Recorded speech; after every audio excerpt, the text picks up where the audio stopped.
Hello guys, I'm Kirtana from Vellore Institute of Technology. Today I'm going to talk about collocations in natural language processing. So, do you know about collocations? Okay, if you don't know, it's no problem. Today we are going to know about collocations in natural language processing. So, what is collocations in natural language processing? Uh, Collocations is indeed an expression formed by two or more words that frequently occurred together and have become a natural in a language. So the combination of words often uh, have a specific meaning or convey a particular idea that may not be obvious from an individual words alone. Collocations can include combinations of verbs, nouns, adjectives, adverbs, and other words combinations. Uh, okay, we will see collocation in more simple words. Collocations are like best friends of words. Some words just love to hang out together and they make a special meaning when they are together that's different from what they mean alone. Imagine you have a word like fast and another word like a food. Now, when you put them together and say fast food, it's like a special team up, right? And it means a certain type of quick and convenient food like burgers and fries. We like more burgers and fries, right? Okay, fine. But if you try to switch fast with another word like speedy and say speedy food, oh no, it sounds very odd.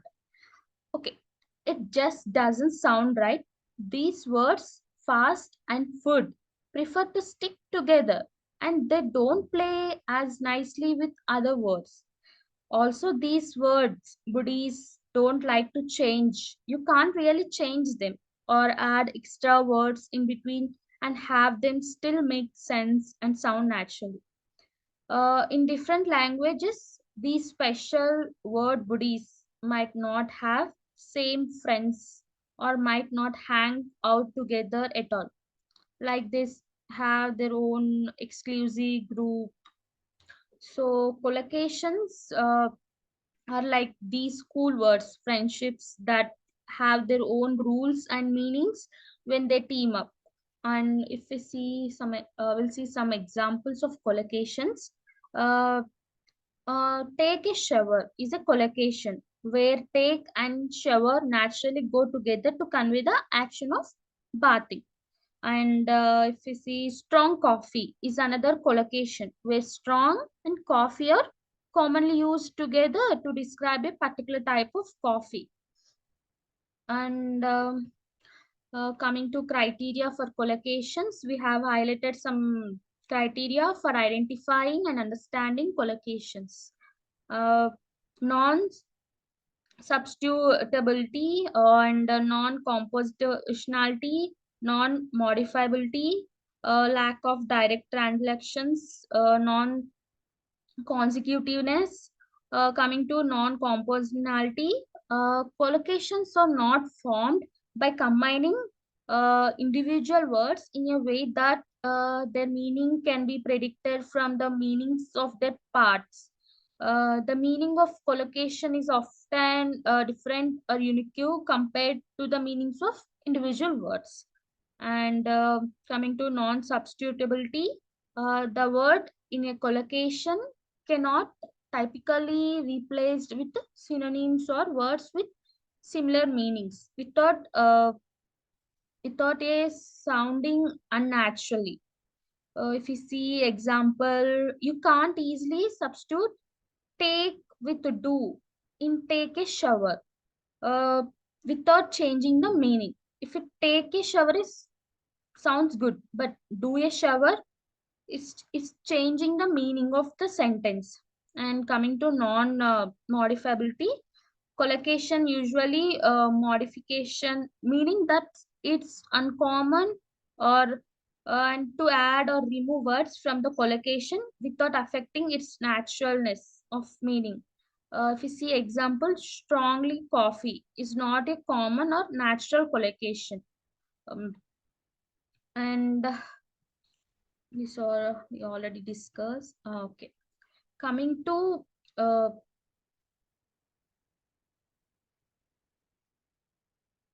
and we have highlighted some common linguistic subclasses of collocation. We have light verbs, verb, verb, partic,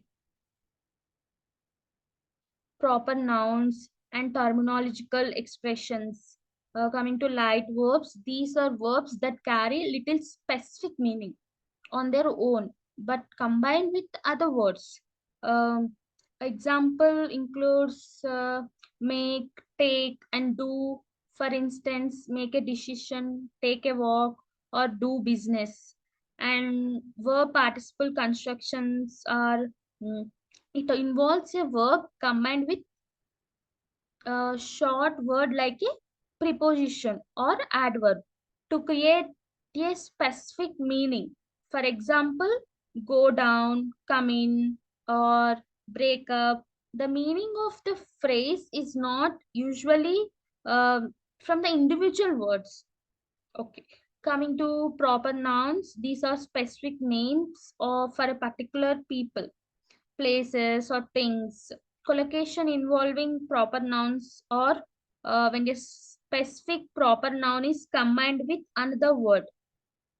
For instance, and Agarwal is a collocation. It's have some meaning and the terminological expressions. It's specialized combinations of words commonly used in technical or specific domains like science, technologies, medicines, etc. And indeed, we have outlined some principal approaches to finding collocations. We have selection of collocation by frequency, selection based on mean variance of distance between uh, focal word or collocating word, and hypothesis testing, mutual information. Coming to selection by frequency, this approach looks at how often certain words appear together. Suppose we have, if two words show up side by side or near each other in a large body of text, they are likely to be collocated. If we see example, if fast food appears frequently, it's a collocation. And mean and variance of distance. Here we measure how close words are to each other. If certain words tends to be close to each other more often than expected by change, they're likely collocation. For instance, if brush teeth or make decision, often they have the word close together. They are collocations.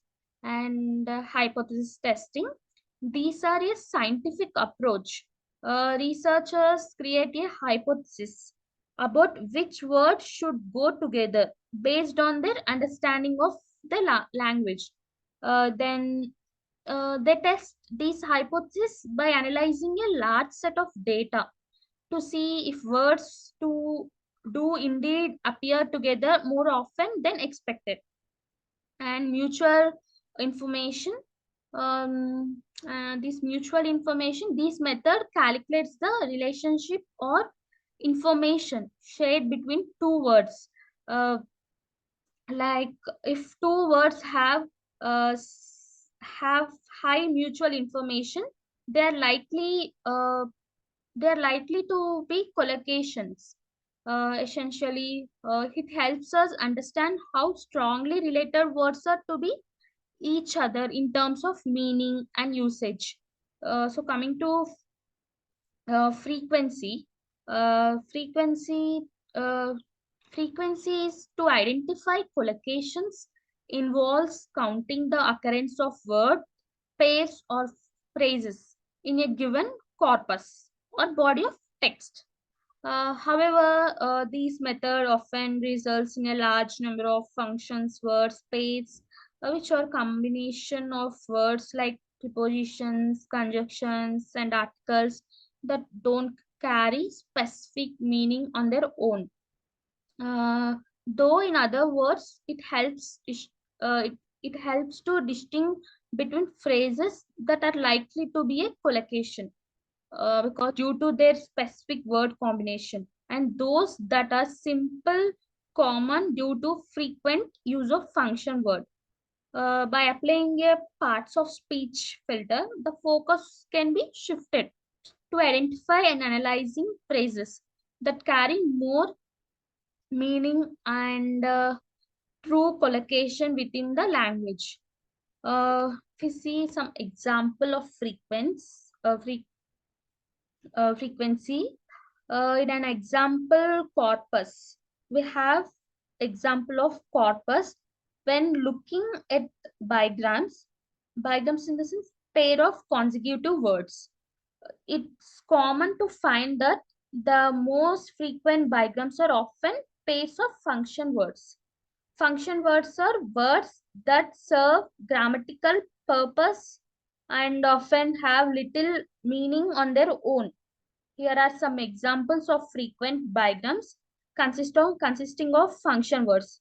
If you see of the, in the, to the, and the, on the, for the, with the, these bigrams are very common in text and may not convey specific meaning without considering context. In content, word, nouns, verbs, adjectives, etc. provide more meaning and less frequent in bigrams due to their usage and specific meaning. Except in New York, all the bigrams are pair of function words. Uh, Parts of speech. We have some parts of speech. Tag patterns can be used to filter collocations by specifying the types of words and their combinations that are likely to form meaningful collocations. Here are some common parts of speech tags. Uh, Noun plus noun, adjective plus noun, noun plus noun. If you see some, if you talk some examples, coffee shop, bookstore, computer science are noun plus noun. Adjective plus nouns are strong coffee, big house, green apple.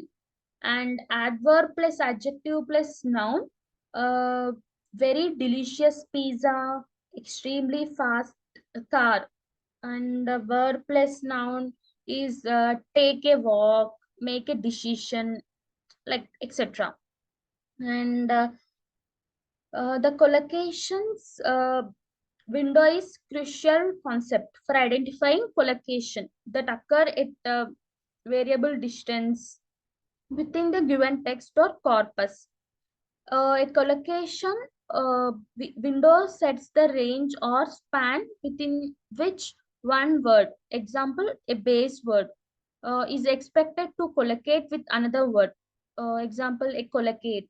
This range allows for flexibility in identifying collocation that might not occur consecutively. In the examples you provided, knocked on his door. Uh, they knocked at the door. 100 women knocked on door. Collocation. These are collocation windows. And coming to if in collocation windows, in this collocation window allows a flexible and uh, relevant approach to identifying a collocations that might not occur immediately to the base word, but still part of a meaningful collocations. This is particularly important when a frequency based approach isn't suitable or when collocations have variable distance between their words. And coming to mean and variance, mean, uh, already we know mean and variance. The mean denoted as mu is the average offset or distance between two words when they co-occur in a corpus. It provides a measure of central tendency, indicating where the average or uh, offsets lies. In the context of collocations, it helps to understand how far a part of words typically or when they appear together. Mathematically, mean is denoted mathematical representation. Mu is equals to d1 plus d2 plus so on dn by n, where di is the offset of co-occurrence I, and n is the number of times the two words co-occur. And coming to variance, sigma square, and variance denoted as sigma square is a measure of spread or dispersion of the offset values. It gives an idea of how much the offsets vary from the mean. A higher variance implies that the offsets are more spread out, while a lower variance suggests the offsets of closer to the mean. And understanding the mean and variance of word occurrences is valuable for analyzing the distributions and patterns of how words appear together in a corpus, providing insights into their collocational behavior. And Absolutely, we have highlighted a key interpretations regarding the mean and variance in context of collocations and corpus analysis. Mean and interpretations, mean and interpretations, and variance interpretation. Coming to interpretation, the mean provides an average or central point that characterize the type of distance or offset between two words when they co-occur in corpus. In the context of collocations, it signifies the average distance at which these words appear together. For example, a mean distance of 3 implies that on average, the second word tends to appear 3 words after the first one. Variance interpretations. Variance, on the other hand, signifies the spread or dispersion of distance from a mean. A low variance indicates the distance between the word tends to cluster closely around the mean. In the context of collocations, a low variance suggests that the word often appears at the consistent or predictable distance from each other. Low variance. If the variance is low, the distance between the words are relatively consistent and the collocations tends to have more fixed or predictable structure. To calculate the mean and sample deviations from the given example sentences related to the knock and door, we will first need to determine the distances or offset between the occurrence of knock and door in the sentences. Uh, Let us assume some distances in the word. Uh, for example, for the sentence, she knocked on his door. Distance word between not and on is 2, and word between on and door is 1. And we will calculate the mean of that knock. She knocked on his door. And coming to now, let's substitute the distance uh, to calculate the mean and sample deviations. After calculating, I will provide the numerical values. And let's assume the following. Uh,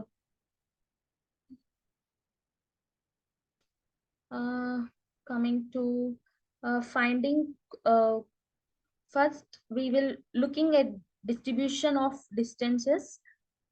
Finding collocations based on mean variance involves identifying word pairs when the mean distance between the words relatively small.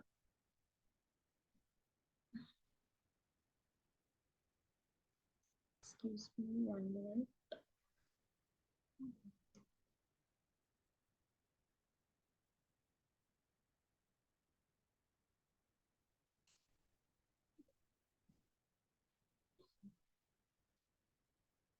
Distance between knock and the door. To if she knocked on his door, they knocked at the door. 100 women knocked on door, and a man knocked on mental front door. So mean is 4.0, and sample deviation or standard deviation is 1.15. And looking at distribution of distances, it is a strong and opposition, strong and support, and strong and fair. And finding collocation based on mean and variance, as we discussed, we have to calculate the mean and sample deviation. Let's calculate the mean and sample deviation for the distance is given. Example sentences related knock, New York, and based on the actual distances provided. And ruling out to change, uh, two words can co-occur by chance.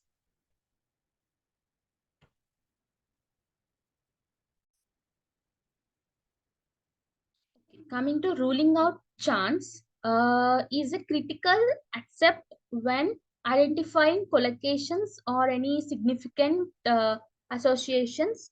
Like hypothesis testing is a statistical technique used to determine the probability that a particular observed relationship, such as co-occurrence of two words, is due to real association and not simple as result of random change.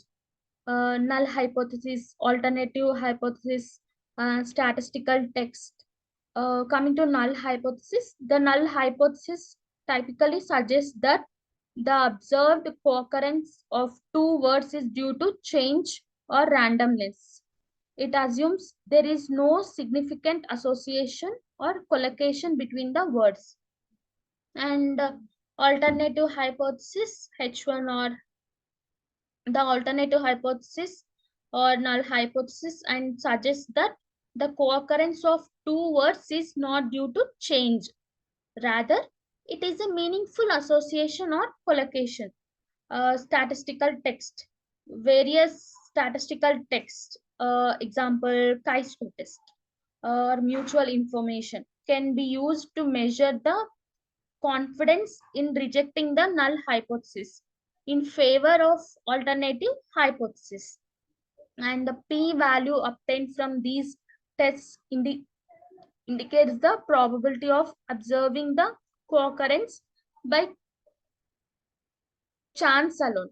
If the p-value is very small, uh, it suggests that observed co-occurrence is unlikely due to chance and the null hypothesis is rejected. If the p-value is larger, it suggests that observed co-occurrence uh, could, could occur by chance and null hypothesis cannot be rejected. P-value is large in the sense above the significant level. By applying the hypothesis testing, um, researchers can quantify the likelihood that the co-occurrence of two words is meaningful and not just a random event, providing a basic confident identifying collocations, ruling out a chance. And the null hypothesis, if two words do not form a collocation. If the null hypothesis states what should be true, if two words do not form a collocation. So I hope you understand the collocation topic very well. Uh,